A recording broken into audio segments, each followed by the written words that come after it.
Hello, I am Mimi Hicklin. I'm the Associate Director at the Senior Community Center, and this is something to talk about. And today we're here with David Harrison to talk about politics. But first, I want to mention that Something to Talk About is sponsored by Fieldstone Communities of Bainbridge Island. Fieldstone offers assisted and independent living along with a vibrant memory care community and is located on the tranquil Rolling Bay campus. They also include day stay and respite care programs. Call 206-594-1010 and ask for Celia or Jamie. Check out their website at fieldstonecommunities.com or drop by for a tour today. We also would like to acknowledge that we meet on the ancestral homeland of the Suquamish people, the people of the clear salt water. The Suquamish have lived on the water of the Salish Sea since time immemorial. We honor them and are learning from their stewardship of these lands and waters. David Harrison is Senior Lecturer Emeritus at the Evans School of Public Policy at the University of Washington. He served as Senior Policy Advisor to Senator Maria Cantwell from 2001 to 2003, and as a member of the Bainbridge Island School Board from 1993 to 1997. We are always educated and entertained by his political analysis. And today, David is going to be covering Congress and obstacles to the Trump agenda, the status of court cases on executive orders, and this falls to gubernatorial. Dang it! I knew I was going to mess up this word we practiced beforehand. Gubernatorial. Make her say it right. We're gonna make her say it right. You can do it, Mimi. This falls to gubernatorial elections. And now we have to go around the room and everyone else has to say it 5 times fast. So thank you, Mimi.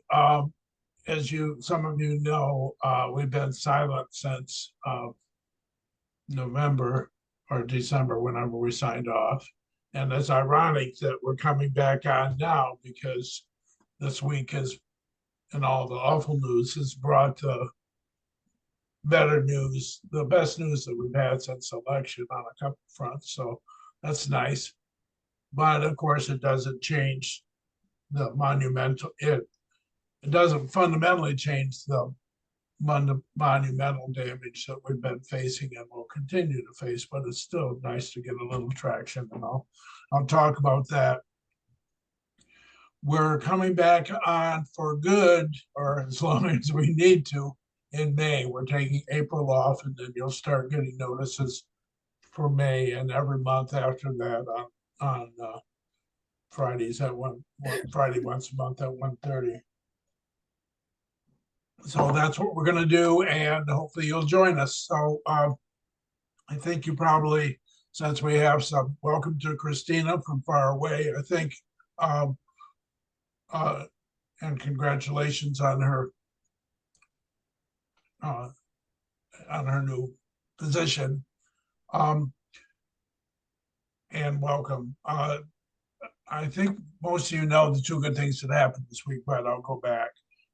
And then we'll go through, as Mimi said, we'll talk about court cases first, and then we're going to sort out the relative relationship between the budget resolution, the continuing resolution that keeps the government open, the debt ceiling increase that has to happen, the rescission process, and the tax bill.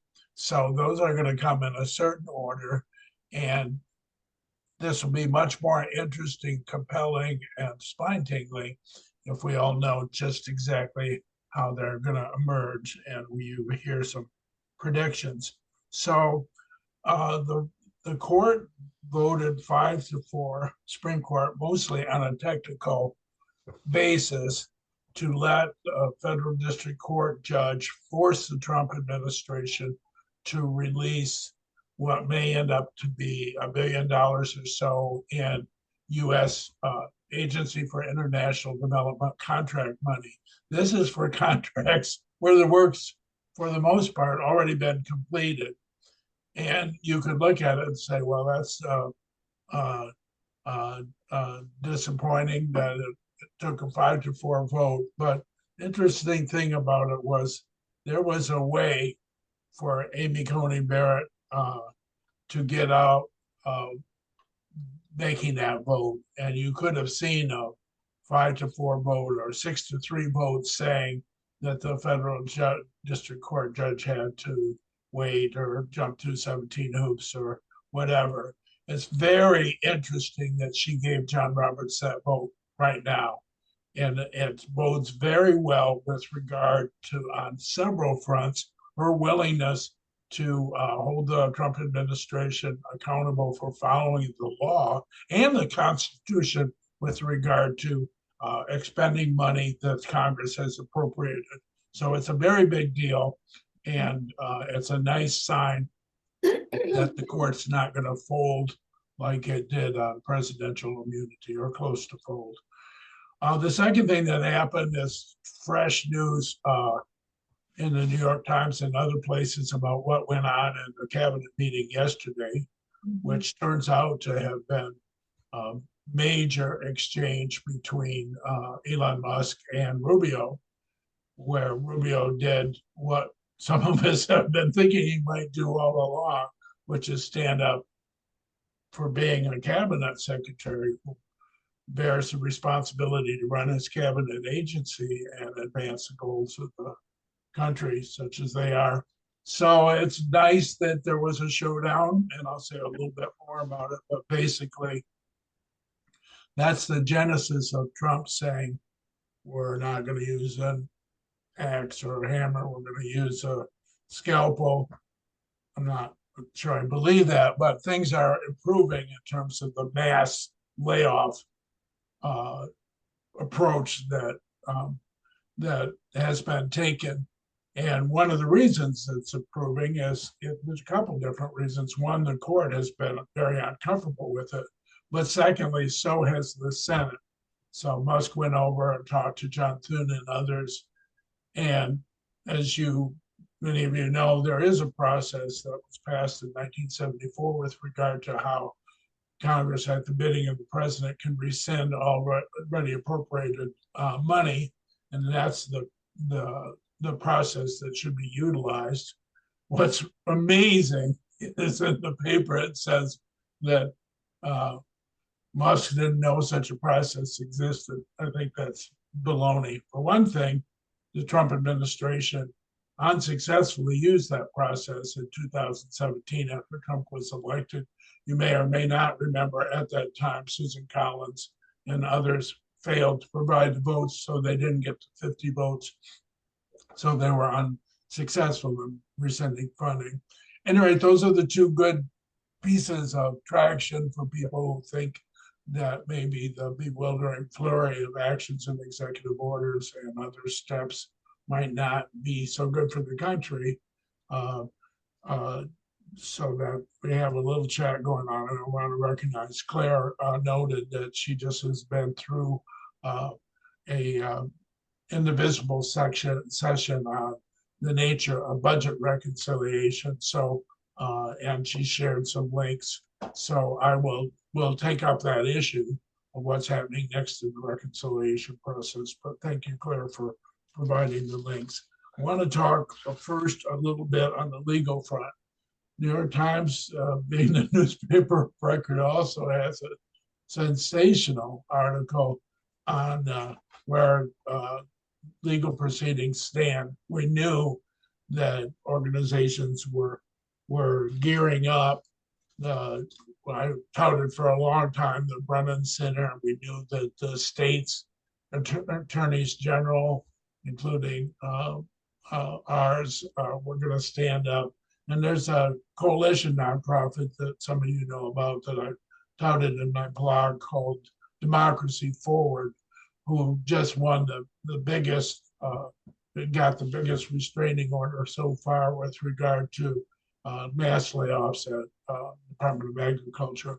So there's a lot going on. There are now 47 temporary restraining orders that have been filed by judges, including several that have made an advanced determination that the challengers are likely to succeed on the merits of the case. So it's pretty exciting. Just quickly, uh, uh, firing of civil servants without cause, as you know, but a lot of these are emails that are blanket firings and purport to state that the employee has somehow underperformed.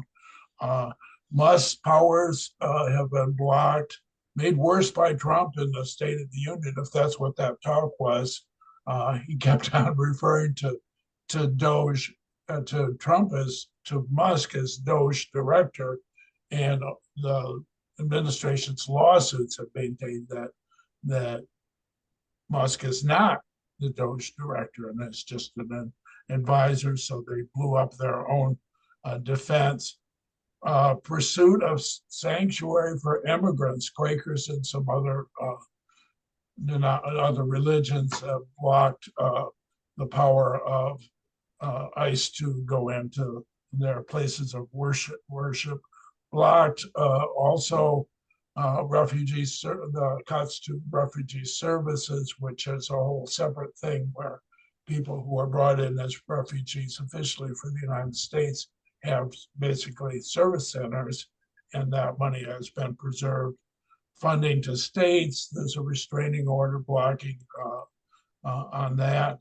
AID, as you know, we just talked about. NIH, National Institute of Health, has cleared out some research money. And of course, we're successful and will continue to be successful on birthright citizenship. The thing I want to underscore for us, and then we'll take questions, is the major categories and where we're likely to lose and where we might well win. The big issues are who he can fire, who he can deport, and what he can spend. On the issue of who he can fire, we're going to lose on the court has long been eager to overturn previous precedent on the independent authority of directors of executive directors of independent agencies. So that's we're not going to win that. Amy Corning Barrett and John Roberts are going to vote with Kavanaugh and Gorsuch and Alito and Clarence Thomas on that. And we might as well not get our hearts set on that happening. It used to be that if you ran something like Consumer Finance Protection Bureau or a number of others, that a president would have, who inherited you, would have to show cause why he or she, in all cases so far it's been he, were going to remove you, so you could only be removed for cause. But the court's going to rule eventually that that's the prerogative of the president and usurps his powers, his executive powers, for him not to have that power. However, as you know, the protection for civil servants, especially non-probationary civil servants, is also there, having to do with showing cause for termination. And that's why the courts keep on rolling back mass orders to terminate, and why Musk has chosen probationary employees, because those protections are less robust. What's happening is that there's going to be, over time, an effort by Trump to classify more civil service workers as unprotected, having to do with whether they have a policy role. So they're going to try and expand the number of people that are basically political or serve at the will of the president. But for now, traction will be gained on that. And the signal, I think, from Amy Corning Barrett is going to be that she's sympathetic to claims that the mass firings are illegal. Even more progress will be shown on the freezing of already appropriated federal funds. The AID example was especially egregious because those are completed contracts. So the issue is it all right not to pay people who've already done the work? I have a friend on Bainbridge Island whose son just got fired because his employer wasn't getting that money. So it's a meaningful thing. The what's happening there is when Nixon tried to impound some money when he was president, Congress was upset and there was some litigation. Congress finally passed the Budget and Impoundment Act of 1974, and that gives the president a chance to rescind already appropriated money. Otherwise, he's got to spend it, and that gives him a chance to say, "I'm rescinding that." The Congress has to agree by majority vote within 60 days, or the money has to be sent. So that's what John Thune just urged Musk and the president to start doing. They did that for a couple reasons. One, the court was going to continue to block the president from. There's a constitutional problem with the president assuming the appropriating power of Congress. So a lot of senators were back channeling, trying to save their favorite money that they had already appropriated, which is pretty preposterous. Please, please, please spend this money that's already been passed under the powers of Congress. So that's going to change. And what John Thune has convinced Musk to do is propose rescission under the 1974 law. So we're going to turn this into a political quest. When they tried to do that before, in 2017, Susan Collins and it must be McCain voted against it, but they had a narrower majority. So now, with 53 senators, they have a chance that maybe they can isolate Murkowski and Susan Collins and get the rest of the Republicans in the Senate to vote for like a $200 billion rescission of meaningful programs. However, if they do that, I'm not so sure they could get 50% in the House. They've exposed allegedly moderate Republicans several times, and it'd just be a nightmare trying to beat up on those folks enough so that they would pass a rescission of already appropriated money. That would be for this year. That's so basically money that's supposed to be spent between now and July 1st. So that's all news that in order. Our ability to use the courts to prevent firings is mixed. Depends on who we're being fired and how smart they are in firing them. Our ability to get the president to spend appropriated funds is good. And the third is who can he deport? And that's where we're weakest. The president has considerable authority to decide who he is going to deport and to lift the protections that Joe Biden gave for Haitians in Ohio and certain Afghans. And lately, I can't remember the number, I was going to say 300,000 Ukrainians that Trump is fooling around with. We're not going to be able to keep that from happening, I don't think. And that is an awful thing. So that's where we are in legal action.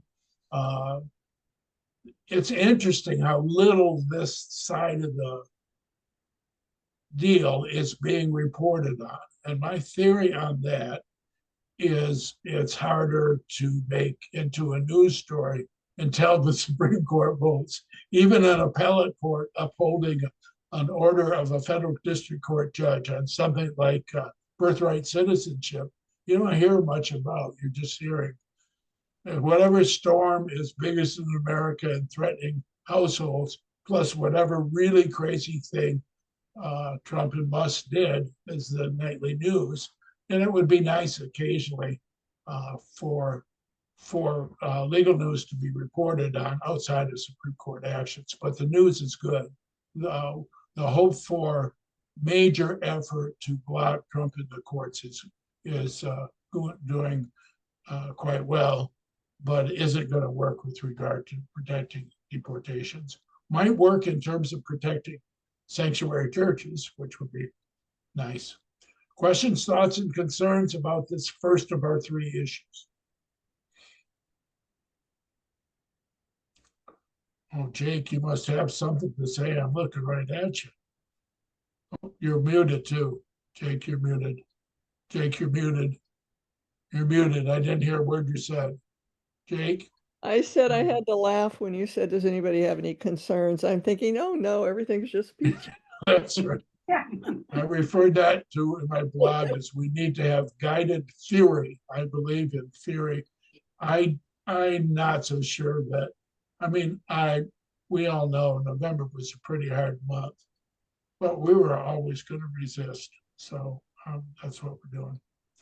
Remember, one of the underlying lessons of how they handle now is what chances it are, how it helps our very good chances of taking back the House a year from November. Back to Jake.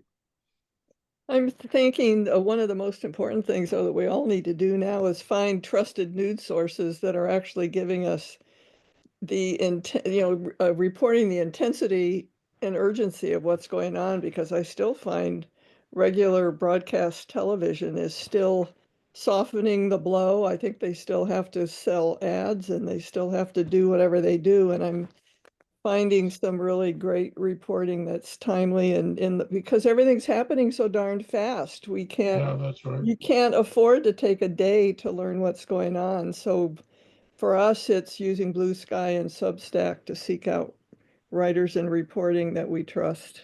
Yeah, it's funny.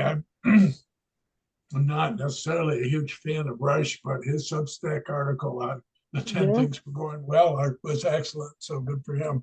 I think it's being careful. There is a ditch on the other side of the road. I had lunch with a friend the other day and he was absolutely sleepless over Social Security. I'm here to tell you your Social Security is fine. If you lose your Social Security from something Donald Trump does, I will personally set up the bake sale to replace that money because it's not going to happen. Jake, Ironically, I have an appointment with online phone call appointment with Social Security today at 2:30. well, tell them that Donald Trump can't have your money. I'll tell him Happy, David said, happy birthday to Sheila. Am I on? You're Great, on. fantastic. You Hi have. there. Hi, David. Um, Hi. Historically speaking, is this really unprecedented? What's going on? Yes. In terms of well, actually, there's one other example. So, in terms of impoundment, the Nixon is the example. In terms of an incredible flurry of executive orders that not every American is fond of, that's FDR in Oh, 1932. yeah. The first 100 days were I mean, well, he closed the banks for a minute. So yeah, so FDR for sure. And there were, in my Swedish family, there were people who thought that was the end of the world. The extent to which he extended federal governmental authority was extraordinary. Um, so that would be the only precedent of a president. Other questions on legal action. So we're looking for those. There'll be other things, but we're looking for those three big issues. Barbara, you're muted. Barbara, you're muted. Um, yeah, you just said you're not worried about Social Security. What about those of us who are not yet on Social Security? Well, I should have. I should have realized as I've seen you in the orchestra that you are considerably more youthful than my own self. Barbara, I think that if Congress was doing a really great job, they would get together and they would extend the date you would retire for another 3 months or 6 months to help make the system solvent. And they would increase the total amount people have to pay by another, 5,000. As you know, there's a max on what's taxable. If they raise that a little bit and extended retirement by 3 months, that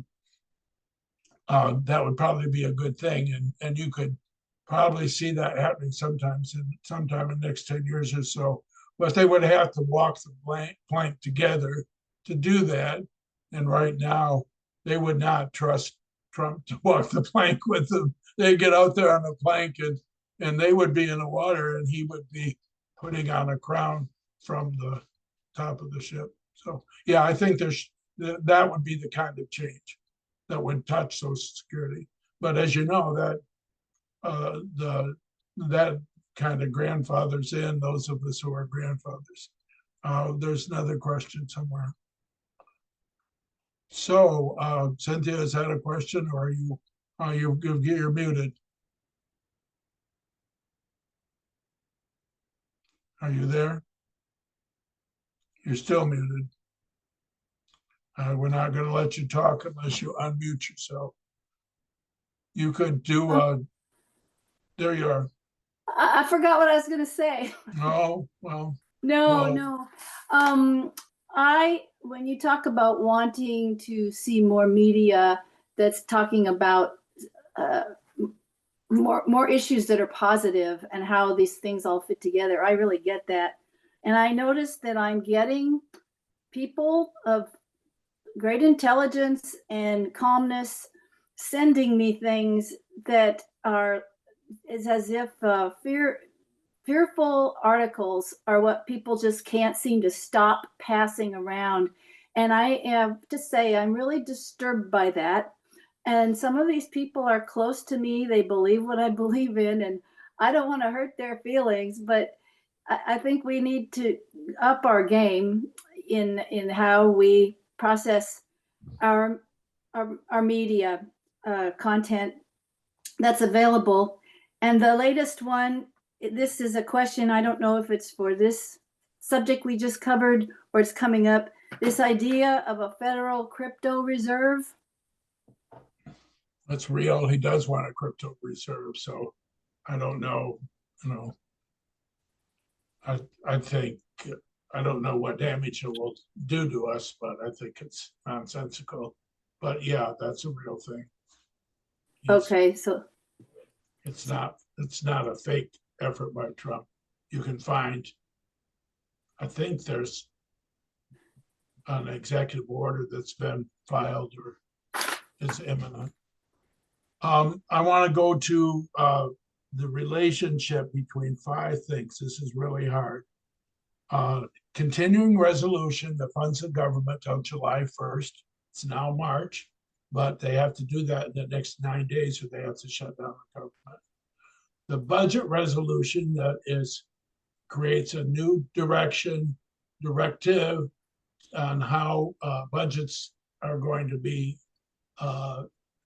written over the next 10 years and is the basis for a budget reconciliation bill in which they would only need 50 votes if they ever got the House and the Senate to want the same thing. As you know, Trump supported one big beautiful bill, which is not beautiful, that the Senate is still kind of thinking about 2 bills. Then thirdly, the increase in the debt ceiling, which is prepared for by the budget resolution. Then fourthly, any tax bill that will ensue because after next year, the present rates expire. And then fifthly, whatever rescissions that are attempted. So as you know, all these intersect with each other, but right now it's looking like they're all separate conditional actions. And in all 5 of the cases, Mike Johnson is in a world of hurt. It makes things look like Rebecca of Sunnybrook Farm for John Thune, who's got a 53-47 vote. It's got Murkowski and Mitch McConnell in his final years, and Murkowski and Susan Collins and some others are always in danger of flying the coop. Mike Johnson has it worse. He can only lose 2 votes, and he has the House Freedom Caucus that wouldn't mind killing him if they needed to. Why Mike Johnson is speaker is Donald Trump wants him to be speaker, which is smart for Donald Trump because I don't know who the heck could get selected after they do amend. So first on the continuing resolution, they already have a problem because every continuing resolution they passed under Republican in the Republican House from the time Trump first got elected has had Democratic votes. And basically what Hakeem Jeffries has said is there is no chance that we're going to do that if Trump keeps on freezing money we have already appropriated. And that's the basic position. It would be hard to get Hakeem Jeffries to do it, but he's certainly not going to do it to appropriate funds when there's no assurance that those funds will be spent.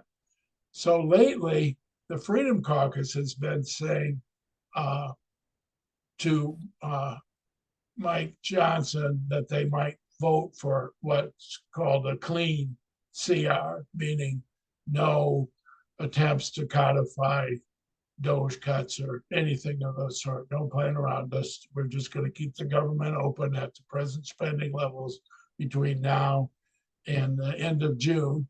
That might happen in the next 9 days. It's a political dilemma for Democrats. It's always been Republicans who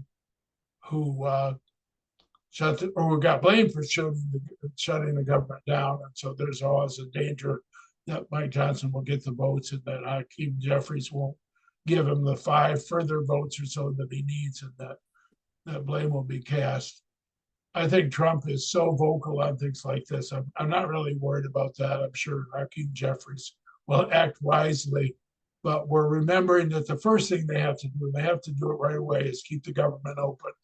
Then they have to reconcile the differences between the House and the Senate on the longer-term budget resolution, which sets the stage for any tax cuts and any Medicaid cuts. So that's really hard because the Senate doesn't like the vote that happened in the House and where they squeaked by. Parenthetically, the reason why they should all hate it is it's all based upon one big old fat colossal lie, and that is Trump telling so-called moderates that he's not touching Medicaid. You look at the data, there's no way you can allocate dollars to the committees to appropriate based upon a budget resolution without cutting $800 billion out of Medicaid over the next 10 years. So this is what they're most likely to do, and that is lie again. You can lie again by saying we're not cutting Medicaid, we're just cutting the following allocations to the states, and then they will cut Medicaid. So that's how you give protection to a swing district member of Congress. I don't think that's going to work, but that's what they'll try to do. So if they can get agreement between the House and the Senate on reconciliation, just like Democrats did 2 years ago, that would be the shape of it, and they would figure out some deal between the House and Senate where they could get their votes, and that would be the setting for the increase in the debt ceiling that they have to have, which Hakeem Jeffries doesn't have to supply votes for, and then ultimately for the tax bill. And so that's where all the politics is, sequencing these 4 things. And the differences between the House, the Senate, Republicans, Democrats, and Trump are just monumental. For instance, they were going to have a hard enough time coming up with the money just to keep our present the tax bill Trump passed in 2018. The problem is Trump promised that there would be no taxes on tips anymore, and people remember that. In certain swing states like Nevada, they have a note under their pillow and they look at it. And secondly, there are unbelievably, I think, senators from high tax states that want their exemption back for the state and local taxes. They want you to be able to deduct, not exempt, your state and local taxes like we used to be able to do. the reason you can't do that anymore is they changed the standard deduction and increased it by a lot. So they folded that savings in. But nonetheless, those senators are saying they're not going to vote for a tax bill unless we have that itemized, a chance to itemize those local tax costs. And that's another $500 billion hole. So it's a problem. The biggest thing to remember in resolving the problem is something's got to give. The lie could be extended, but either you're going to make the Freedom Caucus so mad because your cuts will be insufficient that they will flee, or you're going to hammer your moderates from swing districts so much that they will be exposed hugely to losing a year from November, where they're already exposed.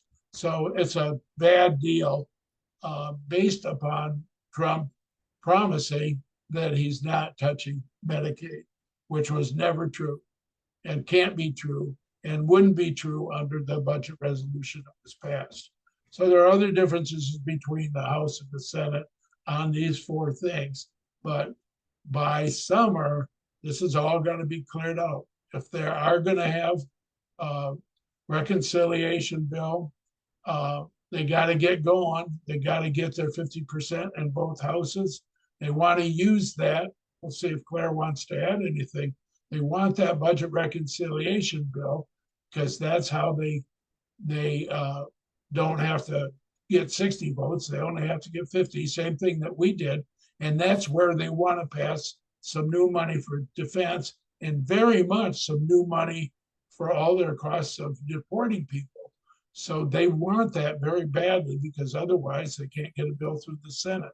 They want it, and they can't get it unless they can figure out cuts that are meaningful to the House Freedom Caucus, which will allow them to increase the debt ceiling, pass some stupid further taxes relief for the rich, and cut $800 billion out of Medicaid. So I've just told you what a mess we're in. It's that sequence: continuing resolution, budget resolution, debt ceiling rise as early as May, and tax bill. And it's all a mess right now because there's no way to work it out and still get a majority in both houses. So something's got to give. Either you give in the direction of Democrats and you make them happier and say goodbye to 20 House Freedom Caucus members, or you do an untold amount of hammering on your own members and lie a little bit about Medicaid cuts and hope to survive till summer. So that's where we stand legislatively. I know that was choppy and confusing, but that's because it is choppy and confusing. I'm not making it more choppy and confusing than it is. I may even be making it less choppy and confusing. Questions, thoughts, concerns?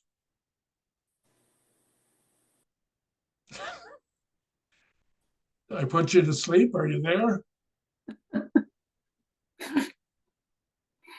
A friend of mine called and said, well, maybe we should withhold our taxes till they figure this out. We shouldn't do that because the IRS will remember that we did that and will fine us severely and painfully. Questions? You have a chat question. Do I have I have a chat question. Oh, Claire, you want to just, are you there? Yeah. I mean, I didn't catch all of what they said. I think the indivisible recording should come out eventually. Can you talk a little louder? Oh, sorry. Can you hear me okay? Yes. I didn't catch everything that they said, but it was very wide ranging. They focused primarily on the reconciliation part of the process, because I think that's where it's possible to essentially cut programs at their knees. And then there is the whoever it is, woman who evaluates whether they're whether they are cutting programs off at the knees or not, because that's essentially illegal, but if they can not listen to her essentially.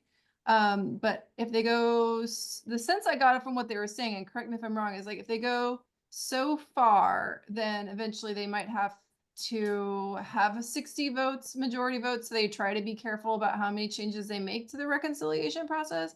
But I think the key thing is for me to know, as somebody who isn't in Congress and doesn't have to like navigate all that decision making, is that like we're gonna have a really short amount of time to respond when we get information about what the reconciliation means for constituents and how to communicate with their representatives and put pressure on them.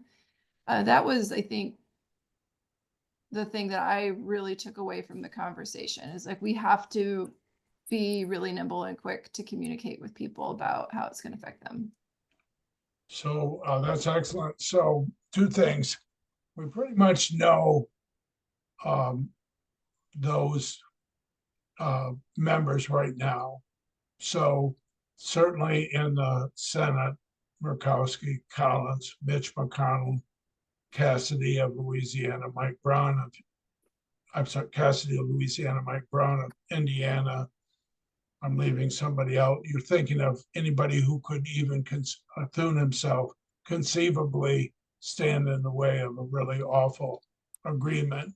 In the House, it's there's still 10 or so Republicans that won in districts that Kamala won. If you keep up with my blog, I'll name them, but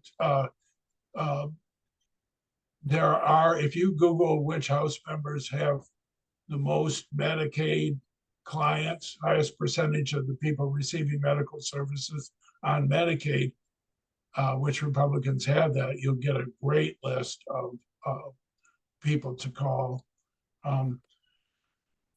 On the issue of what the parliamentarian rules, when we did reconciliation, which we did twice, Democrats did, there were some things, I can't remember what they were, that Biden wanted to put in that were ruled not germane to a budget bill. And that's where the ruling goes. So that what Indivisible is talking about is what would happen if the parliamentarian ruled that a certain part of the proposed budget reconciliation was making statutory changes that were impermissible under the reconciliation process because they were not fundamentally budget related. So Indivisible is saying, well, the Senate could by a majority vote overrule the parliamentarian. But here's the good news.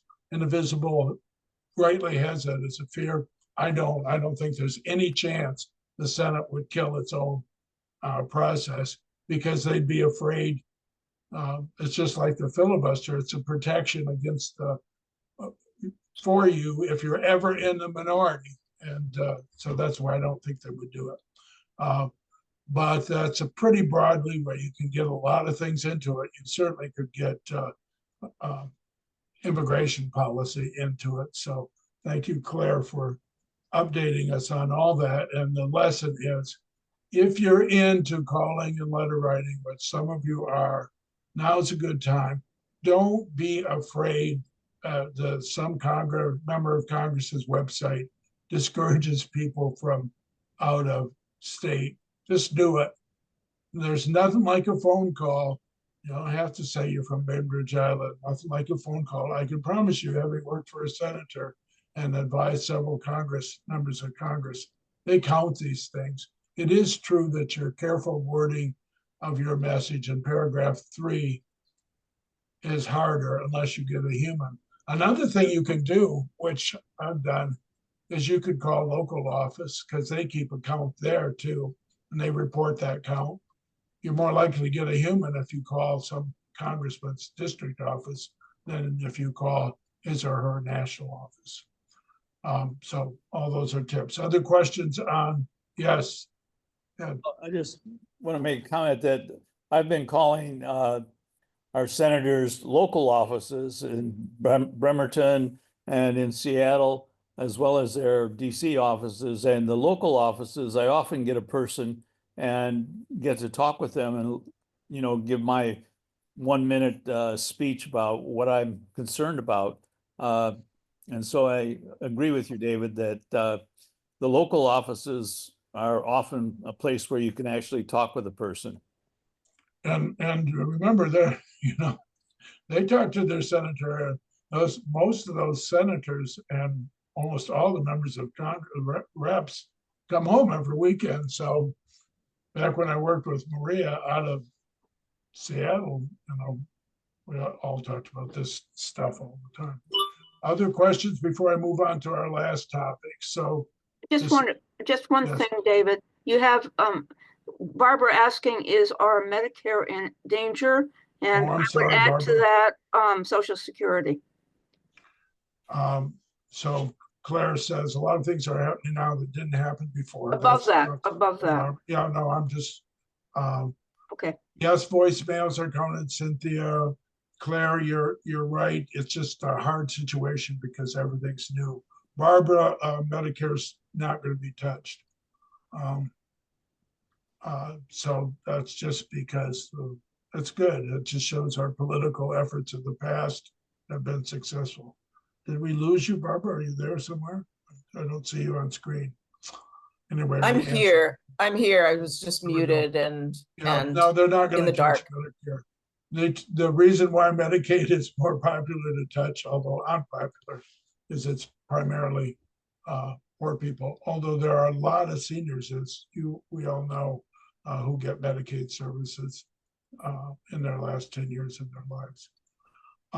Okay, just quickly, I promised to mention, before I mention the two gubernatorial races, maybe, I want to note Chris Murphy.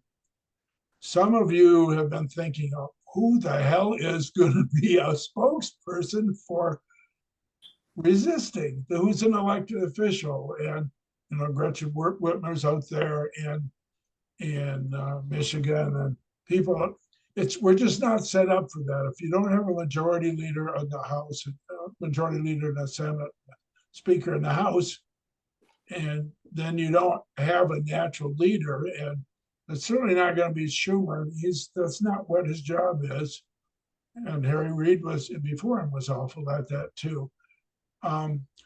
Chris Murphy, the senator from Connecticut, is all over the place. He's got his Substack and his Instagram, and sure, he's thinking maybe that's where I'll run for president. But right now, in terms of constant articulation of the asinine behavior of the president and Musk, he's a go-to person. So I suggest you take a look at him on Substack. With regard to these two races, it's shaping up well. If you were a Republican candidate in Virginia to replace Glenn Youngkin, you wouldn't want Trump to do all these things. Northern Virginia federal workforce is huge. The certain Democratic candidate was three-time Congressperson Abigail Spanberger, and she's running against the lieutenant governor, whose name is Wisdom Earl Sears. The problem for the Republican lieutenant governor is this November isn't a great time to run your MAGA candidate in Virginia. She's not really a MAGA candidate. She would like to get some distance, but you can't get too much distance or you can't run. So if you were thinking of putting some money into Spanberger, you might want to wait and see whether we need to, because there's also a lot of things that you can support. It'd be good to watch that. In New Jersey, Phil Murphy, the Democratic governor who's term limited, only won by 3%, and the guy who ran against him is running again, but he's got a MAGA challenge, and we've got a pretty good candidate. Those of you who have been around a while know that the reason Patty Murray's a senator is she ran against 2-3 men. Don Bonneker, I think Lowry was in that race. Anyway, there were 2 or 3 decent male candidates, and she was the only woman right after Anita Hill's testimony. And she's been a good senator, and that's how she made it. And there's one woman running in New Jersey. Her name is Mikey Sherrill. She's a former Naval Academy graduate and helicopter pilot and congressperson. And she'll be the nominee because there's already like 5 men, state senators and mayors and self-important males that aren't going to win because she's going to win. And that's not a bad thing. So right now we lead in that race too. It would be very good news. Nice setup for the following year if we win both those governorships. Those are the only ones that are up this fall. Questions about them or Chris Ford or who our spokesperson is, or any other question on that front? I traffic in the idea that in this off year, we should remember that all of our political donations are not political donations. That is, there are 501c3 organizations that can take our charitable contributions and even our part of our required minimum distributions if we're 70, and use them for ways that build America that are not classed as political donations. So that would be true to various choice education funds. That's true of Mi Familia Vota has an education fund. You can give money to the Brennan Center. There's a lot of ways to engage in rebuilding America that you can do with tax deductible contributions, and that's a good thing to remember. Obviously, there's a lot of 501c3s you report that aren't in this mess at all, but it's a good thing to know that in this off year, you could build the underlying structure that is so useful during an election year. Clemens has said, you already address Glusenkamp Perez's vote to censure Al Green? No, there were 10 Democrats that did that. I made my peace with Marie doing things now and again like that. I want to have the majority in the House, and I'm willing to live with. She's very bad, I think, on gun management too, but she's working hard, and she votes for to make Hakeem Jeffries chair. So sure, it's annoying, but I wouldn't. It's part of having 10 congressmen who we need to have. Republicans used to have people like that too until they guillotined them. Sheila. Yeah, the Al Green thing, I saw him with his hour speech that he was allowed to give, and his answer to why he censured, he spoke up during the speech because he found it reprehensible that the president would refer to a group of people as lunatics, quote unquote. That was the reason he got up and did what he did. He said that is lack of respect, et cetera, et cetera, et cetera. And it was quite a fine speech if you get a chance to see it. I think it's on YouTube probably. I wonder if somebody wants to have Francis wants your website or your blog. Are you able to put that on here at all, David? I think I remember. Why don't we just put my email on? Lately, I've been doing an e-blast, and my posted blog is not caught up. But if you want to hear from me monthly, here's how to do it. And you definitely do, folks. I have 1,000 people who have discourse with me on these matters, and they're spread around the country. I don't think that matches Heather Cox Richardson's 3 million, but I do give people 3 things that they can do each time, and we have a lot of success with that. So that's a good thing. It's part of my effort to stay sane. Final questions, thoughts, or concerns? Cynthia Ship. Yes, am I on? You are. Okay. Can you speak to the other way of making a difference and resisting and applying pressure by showing up in public resistance movements? And I just keep waiting to see thousands of people in the street that are as mad as me, and I don't even see much reporting on it. And wasn't it instrumental in bringing about an end to the war in Vietnam 50 years ago? Where are we? Why aren't we so angry? We're running around with signs, and I can stop there. Sorry. Well, in 1968, I marched from the Central Park to the United Nations building, so it must have been. Lyndon was listening. Sure, going in the streets, but not just during Vietnam, but during civil rights movement and subsequently, and in battles for to advance the rights of women and LGBTQ plus. So in all those movements, there's been people in the streets, big time. I think right now it's strategy choosing. I have no doubt that something will happen in the next year that will put 1 million people in the streets. But with regard to the media reporting on it, I think there's selectivity. Just what Claire just said, media are ignoring it. I think they're deciding what to report, and they're thinking of in the streets, unless it's an uncommon number, they're thinking in the streets is a standard story. I think in the streets can be a way of gathering energy to do all sorts of things, which all of you already do. So I wouldn't do just it alone, but I think it's noticed and meaningful. Francis Malone, On Tyranny, with Lessons from the 20th Century, Actions We Can Take, written by Timothy Snyder. There's a lot of good stuff out there in terms of how to resist.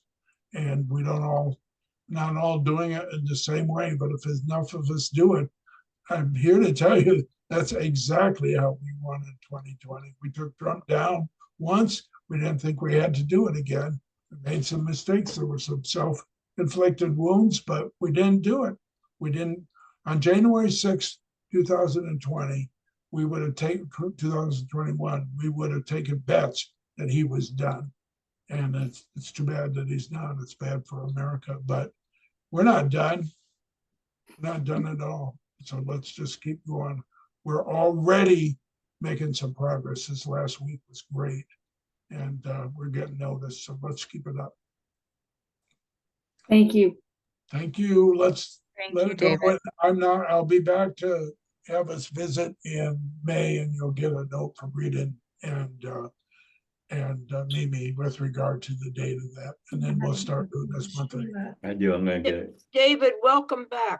Thanks so much for your contributions. There's very lively chat in the chat box, so we like that. Email me at dsh347@gmail.com. And we'll get you set up with my blog. dsh347@gmail.com. dsh347@gmail.com, or write to Sheila and she'll tell you. Thank you all. Thank you. Thank you, David. Thank you, my friend. See you soon.